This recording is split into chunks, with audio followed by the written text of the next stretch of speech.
ایک روٹی والے کا واقعہ میں نے آپ کو سنانا ہے، اور یہ بڑے ہی مشہور و معروف بزرگ سے منسوب واقعہ ہے۔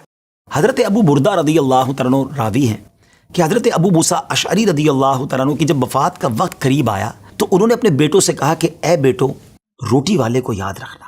پھر یہ واقعہ خود ہی بیان کیا کہ وہ روٹی والا کون تھا۔ آپ نے کہا کہ ایک شخص تھا جس نے 70 سال اللہ کی عبادت کی، بڑی عبادت کی، مگر 70 سال بعد جب وہ باہر آیا تو شیطان نے اس کو بہکایا اور وہ ایک عورت کے فتنے میں مبتلا ہو گیا۔ 7 دن اور 7 راتیں وہ اس عورت کے ساتھ رہا، غلط کام ہو گئے۔ اب اس کو پھر شرمندگی ہوئی کہ یہ میں نے کیا کیا، 70 سال عبادت کی اور یہ 7 دن اور 7 راتیں میں نے گناہ میں گزار دی۔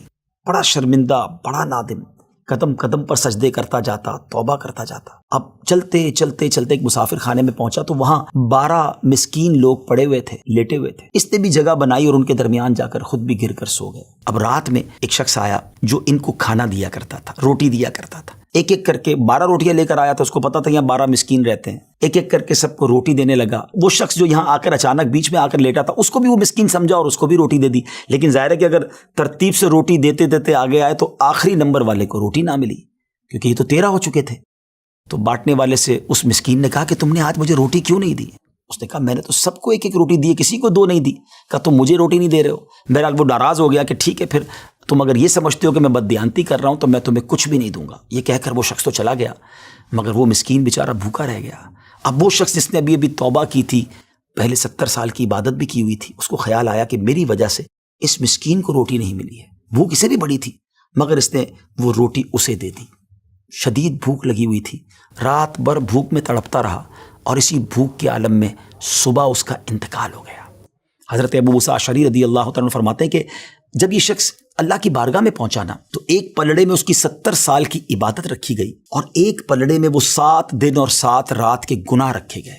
تو فرمایا کہ وہ گناہ جو تھے وہ 70 سال کی عبادت سے آگے بڑھ گئے، یعنی اب اس کے لیے گویا حکم ہو سکتا تھا کہ وہ جہنم میں جائے، مگر ان 7 دن کے گناہوں کے سامنے وہ روٹی رکھی گئی، اور اس روٹی کی برکت سے، کیونکہ وہ اخلاص کے ساتھ ایثار کی گئی تھی، مسکین کی مدد کی گئی تھی، وہ 7 دن کے بڑے بڑے گناہ معاف کر دیے گئے اور وہ جنت میں چلا گیا۔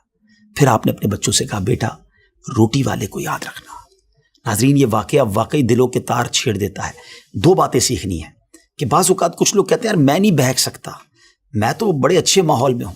نہیں جناب، شیطان نے بڑوں بڑوں کو بہکا دیا ہے۔ ہمیں اپنی صحبتیں اچھی کرنی ہوں گی، اللہ کریم سے شیطان کے مقابلے میں پناہ مانگنی ہوگی اور اپنے آپ سے ڈرتے رہنا ہوگا کہ نہیں میں بھی گناہوں میں مبتلا ہو سکتا ہوں، مجھ سے بھی کوئی بڑا گناہ کہیں نہ ہو جائے۔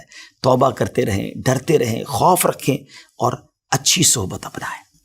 اور دوسری بات، صدقہ جو ہے نا وہ گناہوں کو مٹا دیتا ہے۔ صدقہ اللہ کی بارگاہ میں بڑا پسندیدہ ہے، غریبوں کی مدد کرنا یہ اللہ کو بڑا پسند ہے۔ ہمیں بھی چاہیے کہ وقتاً فوقتاً اپنے غریب پڑوسیوں، غریب رشتہ داروں، غریب مسلمانوں کی مدد کرتے رہیں۔ اور دعوت اسلامی کا شعبہ FGRF سبحان اللہ دکھیارے مسلمانوں کی شاندار انداز میں مدد کرتا ہے۔ سیلاب زدگان کی مدد کتنے بڑے پیمانے پر کی گئی، اور یہ سارا سال ہی اب کچھ نہ کچھ سلسلہ رہتا ہے، تو آپ بھی FGRF کا ساتھ دیجیے، دکھیارے مسلمانوں کی مدد کیجیے۔ اللہ آپ کے رزق حلال میں برکت عطا فرمائے اور ہم سب کے گناہوں کو معاف فرمائے۔